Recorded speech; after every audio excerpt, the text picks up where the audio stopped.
Mitch Haniger's slow start at the plate for the San Francisco Giants. It's time and time again been costly. He has not come through in some big situations. This is a guy that they committed quite a bit of money to and expect to be a key player for them. So, what's behind his struggles and why do I believe that he is quickly, or at least eventually, going to break out of it? You are Locked On Giants, your daily San Francisco Giants podcast. Part of the Locked On Podcast Network, your team every day.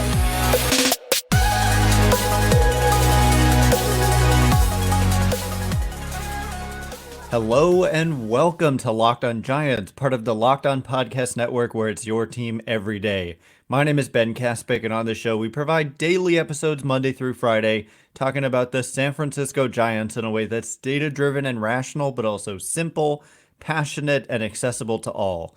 I'm a former contributor for the baseball statistics and analysis websites Beyond the Box Score and Rotographs. I've been podcasting about the Giants since 2015, and I'm a lifelong fan. Thank you for making Locked On Giants your first listen every day. We're free and available wherever you get podcasts, including YouTube, by the way, so check us out there if you have not already, and please hit that subscribe button if you're watching on YouTube. Also, download the Game Time app, create an account, and use code LOCKEDONMLB for $20 off your first purchase. Last minute tickets, lowest price guaranteed. And coming up on today's show, it's a mailbag edition of the show, and we've got a lot to get to, and the first question is about Mitch Haniger. And it comes from JT, who says, what do the analytics show Haniger is doing or not doing that is fueling this slump he is in? And so I think it was JT who accused me of ignoring, I'm forgetting the exact word, but basically intentionally not answering this question. But a lot of it was because sometimes it's just hard to give an answer as to why a guy is struggling. And I did answer when I was accused of not answering. I went on Twitter and I kind of tweeted out some things about this. And what I did was I compared Mitch Haniger's numbers to Manny Machado's numbers, and they're virtually identical. They're both hitting in the 220s. They both have on-base percentages between 260 and 275. Machado a little bit higher. Haniger at 260, Machado at 275, but Haniger's slugging is 371 and Machado's was only 353. So overall, the offensive package is they've both been about 30% below average offensively, and Machado's done this in like an extra 50 plate appearances. So imagine if this level of poor performance continues for another 50 plate appearances. And by the way, this was the numbers as of June 4th for Machado. He played yesterday. I think he did all right. So the numbers are a little bit different now, but I mentioned Machado there just to illustrate that this is a kind of thing that just happens in baseball. Go look at Carlos Correa's numbers. Look at Sandy Alcantara, who won the Cy Young Award last year, and now, his ERA is like in the fives.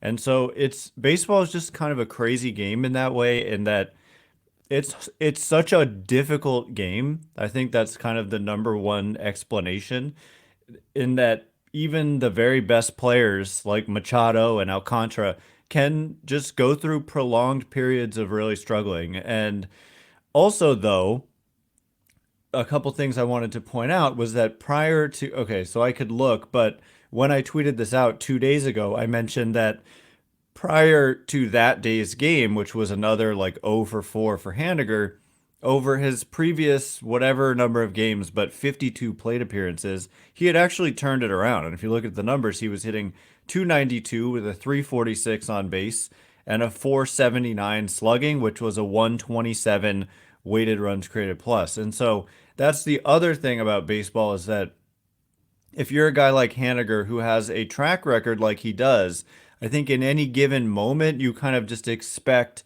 that instead of he's going to be what he's been so far this year, which is that he's struggled. I think in any given game and any given at bat, you kind of just anticipate, at least I do. I think that, the smart people working in front offices think this way too, that in any given moment, and that's why, people give me lineup questions like why is Haniger hitting fifth or sixth or whatever when he's struggling so much is because in any given moment they just expect him to be Mitch Haniger, which is a well above average offensive player.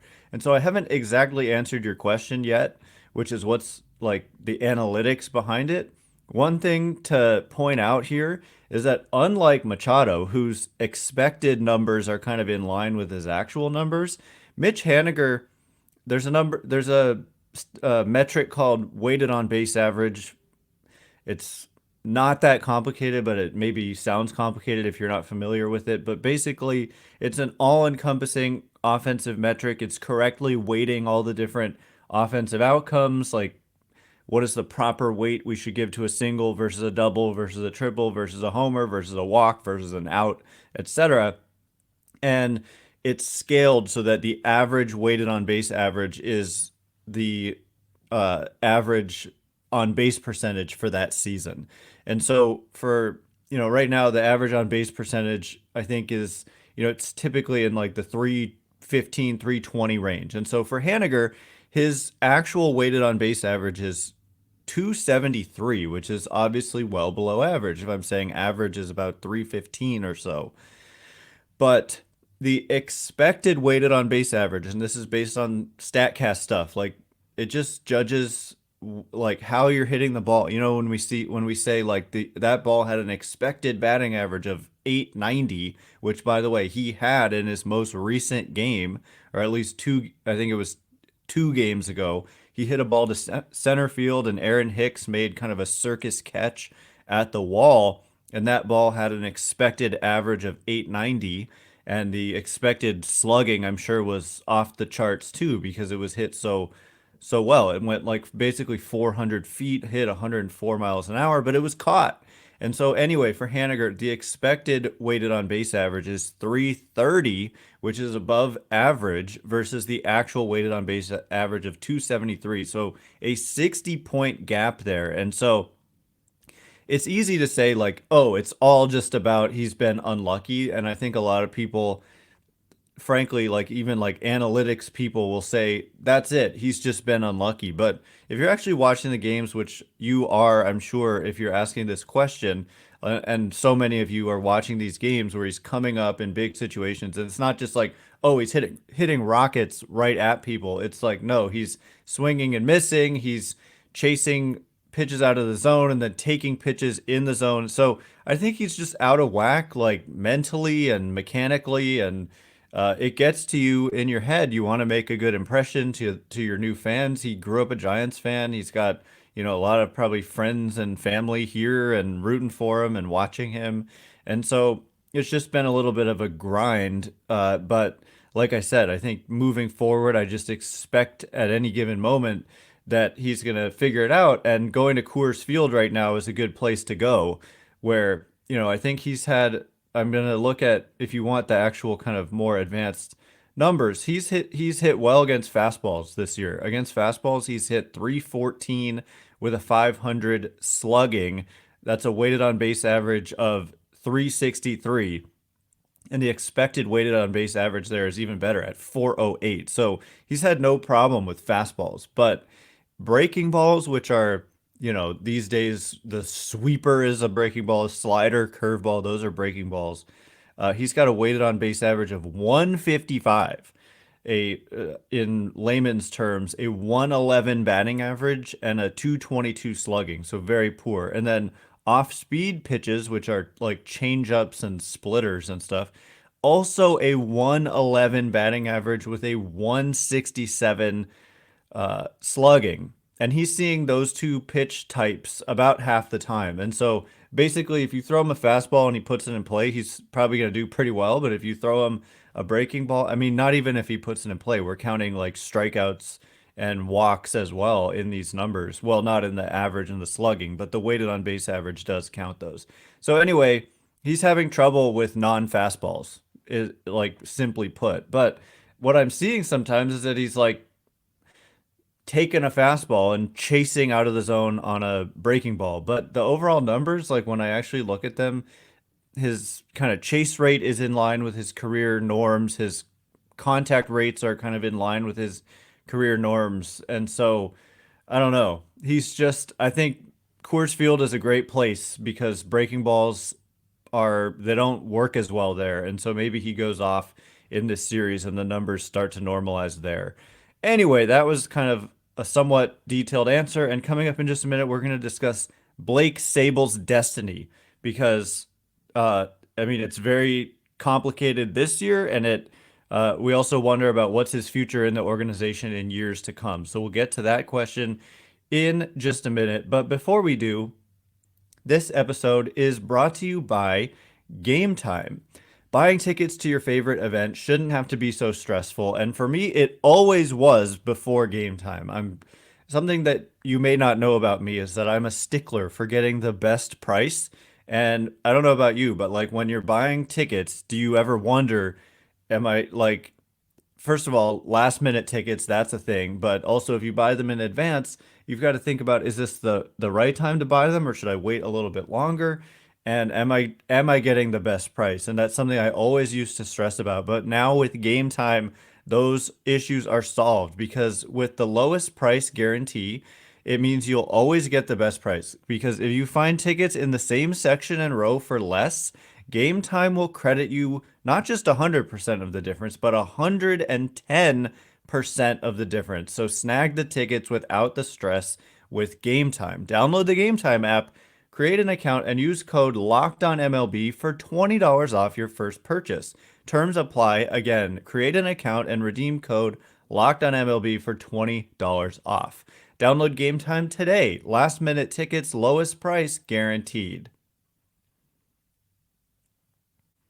All right, as promised, Blake Sable's destiny. We are going to discuss that because, man, it's a little bit complicated when we look at the current team, but also the asker of the question wants to know about his future beyond 2023 with the Giants.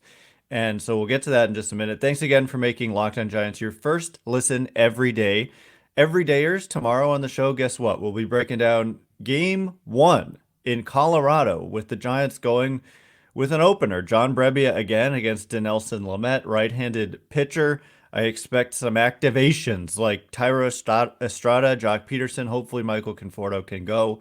The Giants play the Rockies tonight at 5:40 Pacific, and you can catch every pitch of the Giants' hometown broadcast with Sirius XM on the SXM app. Search Giants. So the next question comes from NDE The Rock, who asks, what is Blake Sable's destiny? He's not a good defensive catcher. Is he a DH to replace Jock next year?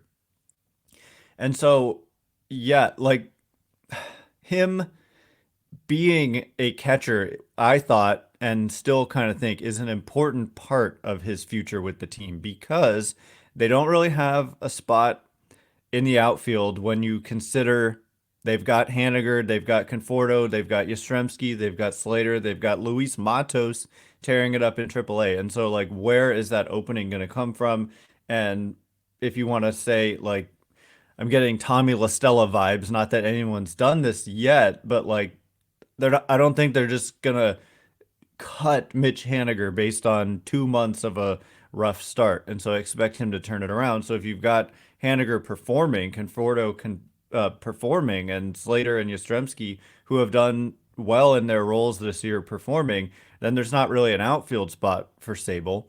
And you mentioned DH, but for now, for 2023, Jock Peterson is that DH. And so the only way Sable really fits when the roster is fully healthy is if he is that secondary catcher, or maybe a mix of a secondary or tertiary catcher, perhaps also able to kind of give guys days off like Peterson and Haniger and Conforto or whoever.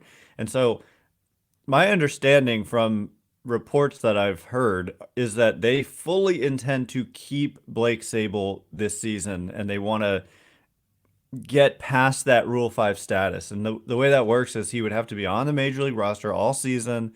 And if they're able to successfully do that, then the Rule 5 status goes away. And he's just a player who they have in their organization, and all the normal rules apply, like having 3 minor league option years. And so they could always send him down if there was too much of a roster crunch or if he was struggling or whatever. But right now they can't do that. He has to be on the team. And so when you say you just, what did you say? He's not a good defensive catcher. I,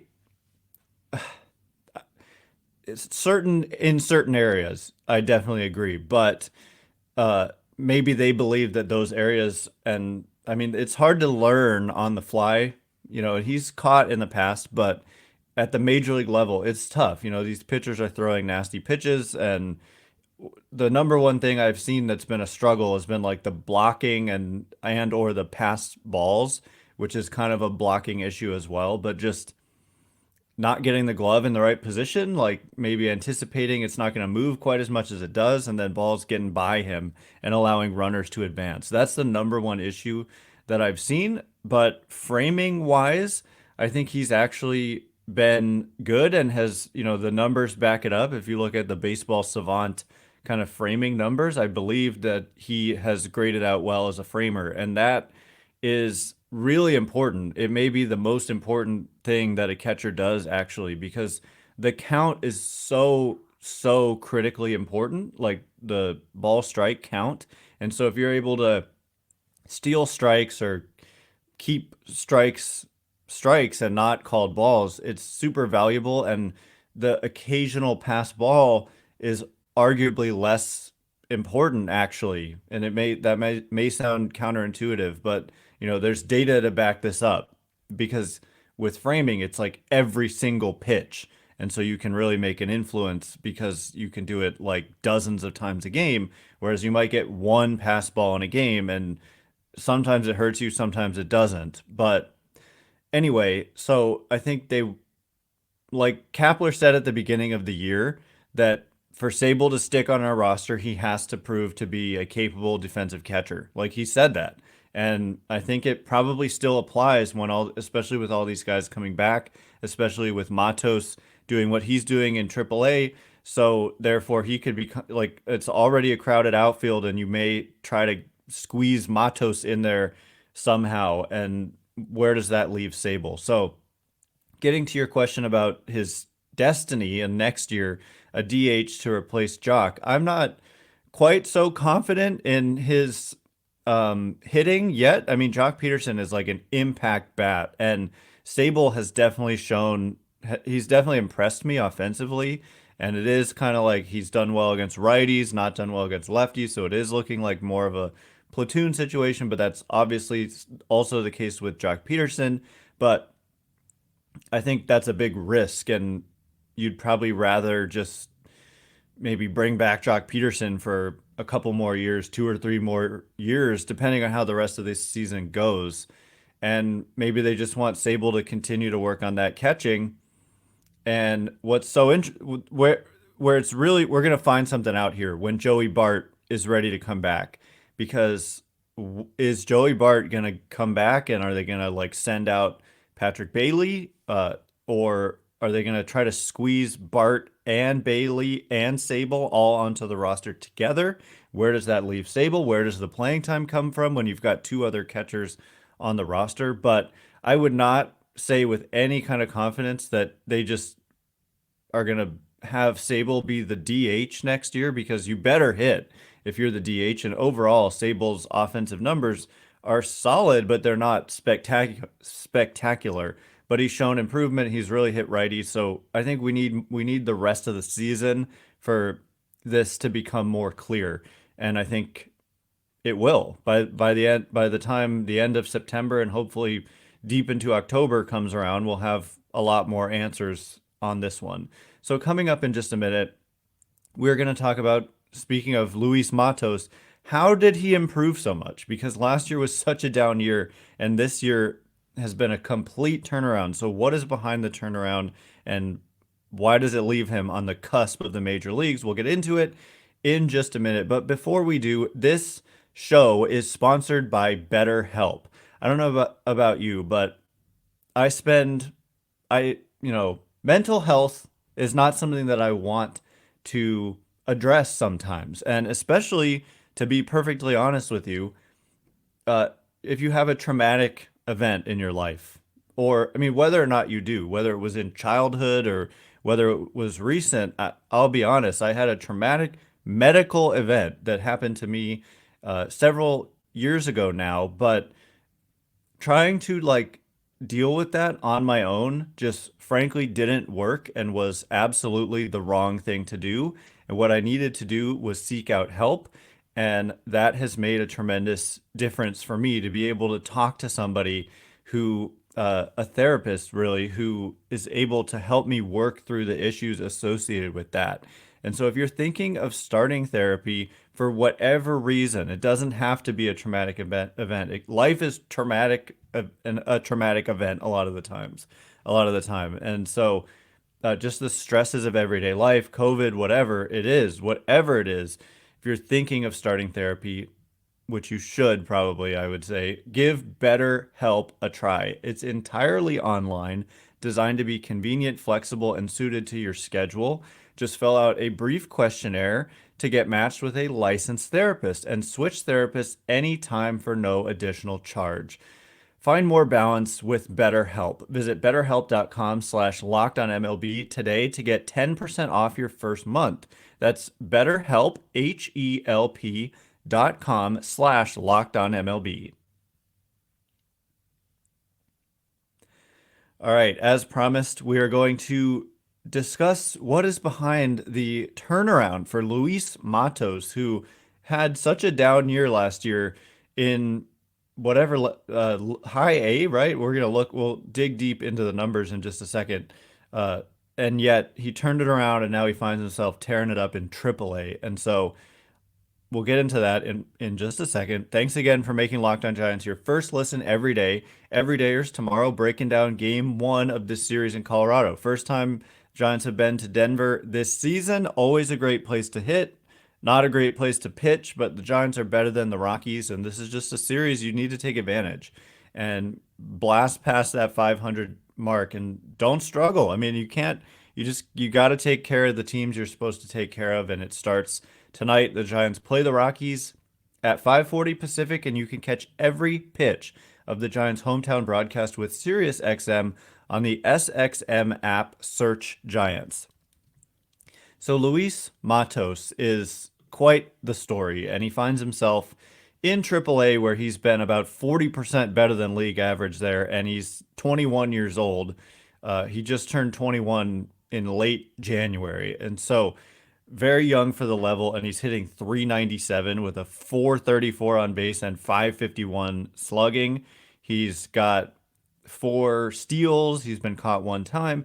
But yeah, so in high A last year, high A. So there's high A, double A, and then triple A. There's also low A. But okay, the full story to back up even further. In 2021, the Giants' magical regular season of 107 wins, Luis Matos had such a good year there in low A that he was kind of widely considered he became a top 100 prospect guy, a guy who was, I think Fangraphs had him ranked like 38th or something.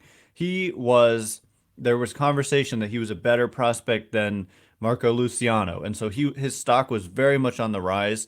And, a lot of contact. Strikeout rate was only 12.4%. He hit 313, 358 on base, 494 slugging. It was a combination of power and speed, 15 homers, 21 steals. But then in 2022, he advances a level to high A. And by the way, he did all that at age 19. And then 2022, he goes to high A, and it just completely didn't happen for him. He hit 211, 275 on base, 344 slugging. It was about 25% below the league average there. 11 homers, 11 steals. Didn't play the full season, so had some injuries. I don't actually remember exactly what those were, but the strikeout rate was still fine at 16%, but the walk rate just 6.6%. And so what they challenged him with was to become more disciplined with his swing decisions, and basically not the problem I think that he had was that he has such good bat to ball skills, as evidenced by these low strikeout rates, that he was just kind of swinging at everything because he could. He could make contact. He wasn't going to swing and miss. And so, but that's not what the Giants want. And generally, smart teams don't want their players doing that. What they want them doing is kind of laying off junk and just swinging at the pitches that they can do damage on. And damage doesn't have to mean like homers. It just means like hitting the ball hard.